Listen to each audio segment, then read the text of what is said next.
Hi, I'm Connie Moser. I'd like to welcome you to another edition of Nights at the Round Table. Today, my guest is Antonio Merrick. Antonio, thanks for joining us tonight. Thanks for having me. I would like for you to just, if you don't mind, tell me a little bit about yourself, how you got to be here, and we have some other topics to talk about, but we'll start with just a little bit about you. Okay. Well, as a military veteran, my last duty station was here at the Tomb of the Unknown Soldiers, the Old Guard. Oh. But before that, I come from Georgia. Actually, I was an orphan awarded to the court. My mother passed away when I was 12 years old. When I did manage to graduate from high school, I went to Job Corps. At Job Corps, I met a nurse by the name of Goldie Johns. She actually got me into college with the application fee. She paid for the SATs. I didn't know anything about that, and that's the reason why I went to Job Corps when I graduated from high school, because I didn't know the process. I thought, well, you know, I'm either going to get into college by playing football or I'm going to get in by playing track. And because I didn't do either my senior year, I didn't have any scholarship, so I ended up going to Job Corps. But you always knew you wanted to go to college? I always wanted to go to college, but never knew how. And it's like, the sad thing is the guidance counselors, did not even coach me through that process. It's almost essentially, well, this group of kids, they're destined to be this. This group of kids is destined to be that. And that's how they counseled at that time. So no one ever counseled me on college. It was like, okay, well, I guess you're not college material. So they never really broke that process down. But when I got to Job Corps, Goldie Johns, a nurse there, she actually broke the entire process down and got me into school. My first day of school, she was there for registration, helped register me through the entire process, paid for the registration. When it comes to books, she did that for probably about the first 2 years of my college education, and as well as throughout, you know, helping me whenever I was in distress, things of that nature. Then I ultimately graduated from college, and that's when I joined the Army. So, and then now I'm here now. So, but basically finishing up my master's degree now, completing my thesis, and I plan on getting my PhD, hopefully at George Mason University, starting the program hopefully in 2014. That's amazing. So, you've come a long way in a pretty short time, haven't you? Exactly. So, it's probably not that way for the majority. Did you grow up in a big neighborhood, or urban, or I don't know anything about? It's extremely rural. Camden County Georgia is really southeast Georgia, and it's extremely rural in that area. The largest population, our largest city to us is Jacksonville, Florida. That's essentially the news. The local media is the Jacksonville, Florida media, because it's right on the Florida-Georgia border. So it's the southeast quadrant of the state. So there's not that many programs and activities for youth like in a bustling area like the DC metropolitan area. So many nonprofit organizations here and a lot of activities to really gear and steer the youth in a positive direction, but that's not the same in southeast Georgia.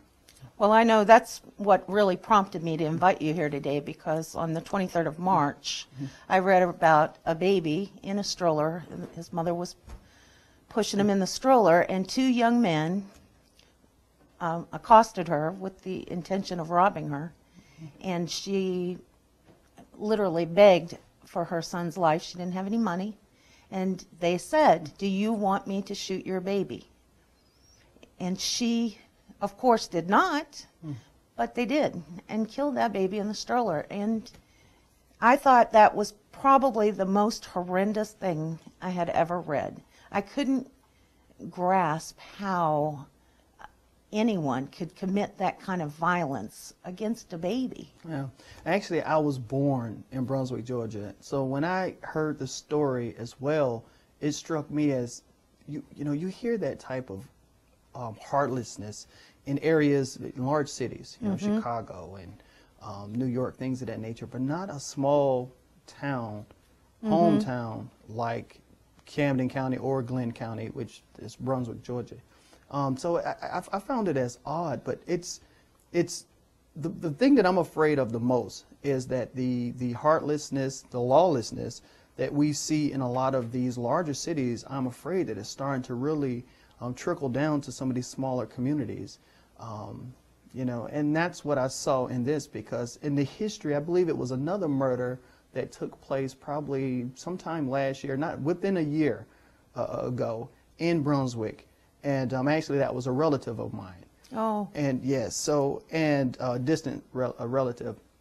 But at that time, it took me as odd too as well, because that's not typical of that community. It's, you know, with the violence that we see, of course, in places like in Washington, D.C., for an example. What occurred to me, or what concerns me so much, is that not only do people not seem to know what to do, but they almost forget instantaneously. A tragedy occurs, and more so in large cities, I suppose, than in small, but it's almost immediately, it's done. People have forgotten about it and have moved on. And I've been saying for years that murder's not front page news anymore, because it isn't. There's so many people killed that, you know, you find it back on B6 in the Washington Post. It's not front page. And so I really wonder, you know, what we're doing wrong. It is primarily a culture of youth. And it appears to me to be mostly young black males who are in this violent culture, this braggadocio attitude that I just can't begin to understand it. It's I do not recall the professor, but it's called oppositional culture. They use that to define and describe why some minority students do not achieve academically at a higher rate in the grade school as other students. And that's where the term oppositional culture came from. However, in my research, I see that term is applicable across the board, because there is a completely separate culture. And I think inside that culture, especially the subsets of that culture, it's where they actually do glorify, unfortunately. Now, I'm sitting here today being a product from that environment. You know, I did not come to this point in my life just, you know, I didn't have all the things a lot of kids have growing up, a stable home, mother and father, things of that nature. So I came from that environment. And coming from that environment, I went to a historically black university. So I've learned the entire establishment, or this culture, this whole oppositional culture. It's not just on the level of the kids that's out committing crimes. It's not just on a level of the community organizations that's supposed to represent and be the support for these youth. It's all the way across the top, you know, all the way from just the local level all the way into the politics. It's a complete oppositional culture. And it's the kids that's on the ground that don't have a voice are the ones who are acting out, I believe, my theory, in violent ways like this, because of they don't have a voice. So I see a lot of times a lot of that violence and just you know, bragging and just the boastfulness is just a way of trying to have a voice, trying to have an identity, because they lack that. And I was the same way as a youth to a certain extent, but it was education, people who actually cared for me and loved me that actually came into my life. And a lot of these youth do not have that love, and they don't have that support, and that's the biggest thing. So I too come from a kind of a chaotic childhood with a lot of uncertainty. Sometimes I live with my mother, sometimes I live with my dad, sometimes I live with my grandparents, and there wasn't a lot of support from anyone at any time. But I never felt I was in danger. I never felt afraid to walk the streets, or like somebody was going to jump me or grab me, or maybe I was just naive, but I don't think that culture exists at that time. It's a new era. It's a new age. And like you alluded to previously as we were preparing, it's a media. It's a lot of times it's media driven. You know, when you're talking about the only reason why the situation in Georgia with the young baby was front page because of the fact that it was a baby. A lot of times people would want to try to put race in it, that it was a white mother, white baby, black suspects in the situation. But it's more so that it's a youth, because that tugs at the heart of the American people. And that's the reason why it made national news the way it did. But again, you know, some of the policies, for an example, you know, it's different organizations, different political entities jump on tragedies like this here and use it for their own political expediency. Right now, of course, with the tragedy in Newtown, it's just people are trying to draw parallels between the two, when you literally had, in that situation, you had a young man who had serious mental illnesses. Right. It's safe to say that these kids in Georgia too had some sort of mental illness to be able to have a mentality to go do something that heinous. But it's not the same thing, is it? It's not the same thing. So really now what do we look at? Do we look at what is creating this violence in our culture, or the tools and mechanisms that they use to carry out? And I think we're focusing on the wrong thing. It's a lot of money, a lot of effort is going towards focusing on the tools that were used rather than what actually creates this in the first place. So. Let me ask you something that just crossed my mind while you were talking. When I was a kid, we had heroes. We had people like John Wayne and, I don't know, Audie Murphy. That's a little bit older than me, but I do remember. I mean, they were shining examples. They rode white horses. They were the good guys. Superman, you know, all of those people were heroes. They were people to emulate, and you wanted to be like them. And now in today's culture, and it's particularly, I don't want to just pick on rap music, but those are the idols that young kids follow. And it's not just rap music, it's ball players, it's baseball and basketball. It's a whole different feeling. If you want to be like somebody, do you want to be like somebody because you're good? Or do you just want to be like somebody because they have the money, they have the bling, they have the women and the whatever? Yeah, actually, it's interesting that you said that. One project that I was working on for the past 2 years was a hip hop mentor type scenario, and it actually morphed into the American Mentor, which is a blog that I created. But the hip hop mentor, it was trying to reach the youth through positive music. But the thing about it, there is really no market. It's an entire establishment that markets and sells, and it's a lot of money to be made in violence, to be made in negative music, to be made in that negative image that those individuals portray. So, and the kids even like it. So it's, when I did a couple of test samples to some youth, a lot of the youth really didn't get it because they're used to, it's almost like their brains are now, I guess, changed in a way where if it doesn't sound this way, if you don't have certain punchlines, if you say this is supposed to come next. So it's the way the rhythm and the flows go. And when you're talking about something conscious, that's what they call it, conscious rap. You know, kids are not conscious to that. That's one aspect. Then the second aspect is there is really no money to be made in it. So if there is no money, who is going to invest in that artist who is trying to do this? So a lot of nonprofit organizations, they're not willing to put an investment because it's a large investment.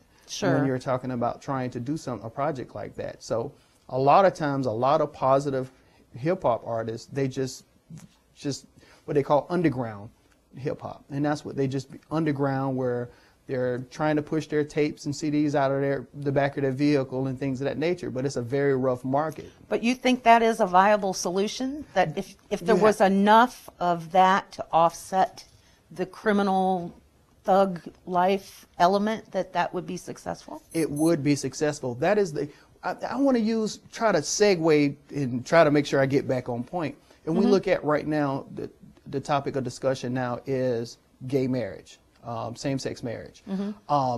Right now, it is becoming popular in the United States because, number one, the President of the United States supports it.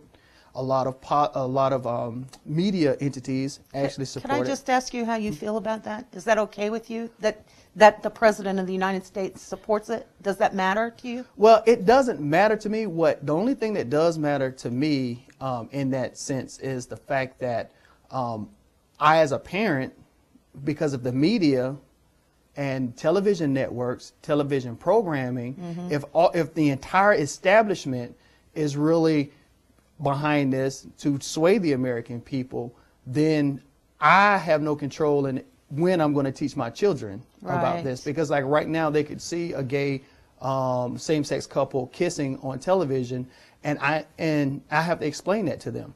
So I'm not ready to even explain them the birds and the bees yet, but I have to explain. So that's the control. You have 2 little girls, right? 2 little girls, yes. So that's something that I have to explain to them now, and it's society is forcing me to do that. So as it pertains to hip hop music and the violence, if society, if those the media entities like BET, Radio 1, TV 1, and if a lot of those media entities start changing their programming, just like how we as a society on large is changing the narrative as it relates to same-sex marriage, it's true that you can actually stop the violence, because a lot of people will support same-sex marriage just because the President of the United States, the first black president of the United States of America, supports it, just because Hillary Clinton supported it, just because a lot of these other high-profile, or what you'll call opinion leaders, support it. Well, there's a problem with us in general. If we can't look inside ourselves and make a decision of our own free will, if we are constantly influenced by what we see and what we hear, and yet I pretty much know from writing that you really can't change anyone's mind, at least in the written word. It may be, if you're constantly deluged with images and sounds, that is more profound, that does affect you. But I've always, I don't know if you say you march to the beat of a different drummer, but yes. I want to make up my own mind, and I don't care what anybody else says. I don't care what anybody else is doing. I'm not interested in the whole big crowd thing. I just want to know what's right for me, my family, and my community. And the sad thing about it is not everyone feel that way. Not everyone is strong as you and I. And coming from an environment of violence and things of that nature where I've come from, a lot of my friends that I grew up with, they're trapped in that environment. And the reason being is because a lot of them do not think outside the box. It's almost as if they have to follow the actual crowd, not knowing it. Because if you tell them to their face, hey, you're following the crowd, you're going to be in some trouble. But essentially, that's essentially what it is. Since I was a youth, and I can tell based on some of the things that you had shared with me too today, that, as a youth, I believe you and I, we always saw things totally different. We always set out to try to understand the world we live in, and we always set out to try to make a difference. Even when I was a young knucklehead, I was the same way. I don't believe any of my teachers, for an example, would say anything bad about me, but everyone else would say, okay, I was, a troublemaker. But my teachers, I made sure, it's just, I knew how to, I don't want to say play the game, but I just knew, I don't know. I was in Catholic school. I was in trouble quite a bit because you just didn't ask some of those questions. No. You just, because God knows. That's why. Yeah. So, and essentially that's what you have. And that's why a lot of folks are, unfortunately, influenced by their society, influenced by politics, influenced by their friends. And that's the biggest thing. But I honestly believe that the media plays a pivotal role in being able to try to stop the violence that we see in these cities. But that's where the money is. That's they make money on sex and violence. Exactly. Anybody will tell you that. That's where the big bucks are. Yeah. So what's wrong with us that we have this huge appetite for terrible behavior? Why don't we want to watch Mary Poppins? I know why, because it was corny, wasn't it? I don't remember. I don't know. I remember the umbrella thing. Yeah, it predates me. Yeah. But I don't. How you said, and it's true. It's all about money, and they're not going to make money on good, wholesome family fare. So, and I would give you a prime example to another example as it relates to money. All right. Even the nonprofit organizations that are designed, that are there to make a difference in these communities, what would happen if someone really did a great job and did their work and solved the problem in that community? Then they wouldn't have a job anymore. Then you wouldn't have a job. That's like obesity. It is. It is. If there really was something that would cure it, they wouldn't market it because they make all the money on the things that don't work. Exactly. So if I'm getting grant money from the government, I was doing some research and I saw that it was an organization that actually got some grant money from, I guess it was the Justice Department. And basically in the scope of the study, they were able to answer a lot of the questions that the research was really supposed to answer. But in their conclusions, they stated that more research would need to be done. And I'm thinking to myself, well, when you created the scope and the methodology to this research, that should have been something implemented in it, you know. But no, the goal is to do as little as possible so that you can try to extend your contract. Exactly, to get more grant dollars. And essentially that's what it is. So the nonprofit organizations and the community-based organizations that are designed to solve some of the problems and really, you know, they're at the forefront as being of our civil society, and they're not really doing their due diligence. But again, that's not to all nonprofit civic organizations, because there are some that's doing a great job. And so, but, you know. Boys and Girls Club is a pretty good example, I think. Exactly. I think they do a pretty amazing job. And although I don't think there's any issue with race or I don't think it's based on, a lot of poor children do go to the Boys and Girls Clubs because it's an inexpensive way for parents to make sure that their children have activities after school or before school, because they have to leave them to go to work or pick them up. But I forgot where I was going with this topic. But there are not very many, I can't think of any institutions, nonprofit or otherwise, you can tell me if there are, that are devoted particularly to this problem that we're talking about, this violent youth culture. Is there anything? There are almost every nonprofit organization, because of a lot of volunteer work that I've done in D.C., as well as actually I've been asked a few times to go out to Detroit, but that's just a totally different ball game there. Yeah. But there are organizations that's trying to do it, and a lot of times they are minority or African American led organizations. Can you tell me like an example or? Trying to think. If you actually Google, there are a lot of organizations. Okay. I'm just trying to think, because I know I did a couple of blog talks. I was invited to a few blog talks. But there are a plethora of actually organizations that's in somewhere. Let's use Detroit for an example. But the thing about it, what I've noticed, just using the model there as well as what I've witnessed here hands-on in D.C., is that a lot of times they want to keep the organization black. It's because it is in our mind, it's our theory that only a black person know what it's like to be black. So someone from the outside may not know how to address certain issues and things of that nature.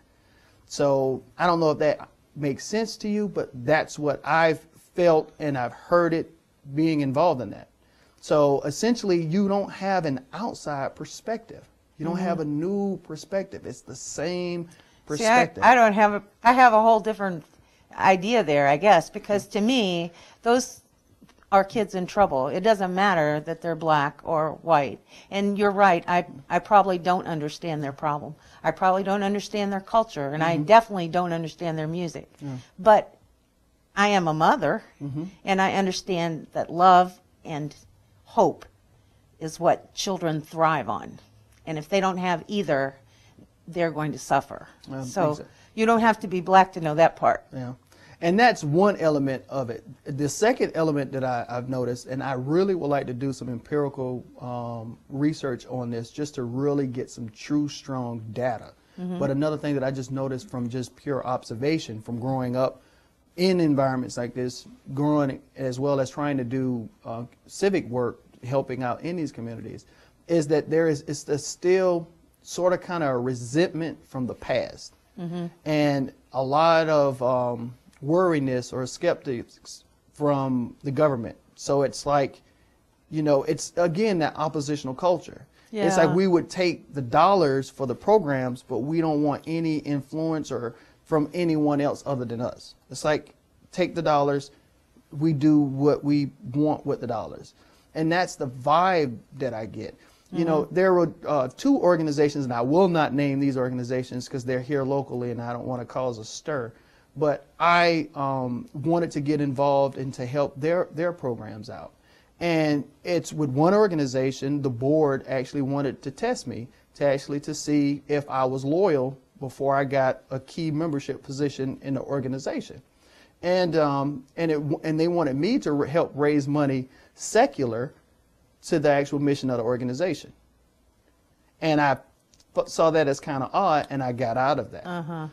Then another gentleman that I wanted to help out with another project of national significance, and he actually approached me the same way with, well, basically, if almost like, well, whenever money come in, you know, if you can help bring in money into the organization, what I'm trying to do, that I will give you some. And I'm like, well, the only reason why I signed up is because, hint, I saw this on the news, and I saw that you needed help, so I called the number to help. And this is, you know, what now that we've built up a relationship, you know, this is where it's going to end. And I'm like, no, that's not morally right. That's really disappointing. And that is the reason why that project that he's working on is not getting any dollars, is because people see through that. There's no transparency. So, and then again, it is just in both of those cases, and this is from personal experience, in which, of course, I will never speak in terms about who those organizations are, because hopefully they would come around one day. That there's no transparency, in that they want to keep everything in the community, for the community, and things of that nature. And but if the community do not have the resources or the means, and you continue to keep everything in the community and want everything to be by the community and for the community, it's going to die. You know, that's essentially like, you know, trying to invest or trying to get venture capitalists to invest in something who don't have the money to invest in the first place. So what you're saying is that they're trying to remain in whatever the little space that community is. Exactly. They don't want to assimilate. Do not want to assimilate, want it to stay there, everything there. And that's what you see in these communities all across the United States. So that's more on the macro scale. Then on the micro scale is you have the kids growing up in these environments. So it's almost like, I call it like a pressure pot effect. Because it's just the pressure on them by their own civic organizations. So, and it goes from the local all the way to the national level. If you think about it, as African Americans, we have our own television station, we have our own radio stations, we have our own everything that is secular or runs parallel to the American society. I have to tell you, I have often wondered if white people did the same thing. If we said the National Association of White People, I'm pretty sure that wouldn't go over very well. See, but the argument that side would make is the fact that of where we came from. And I do understand and do respect the struggles that all Americans made in the struggle for, you know, our equality in the United States. But I think those people have forgotten that we were there too. Exactly. Dr. King and the Kennedys worked.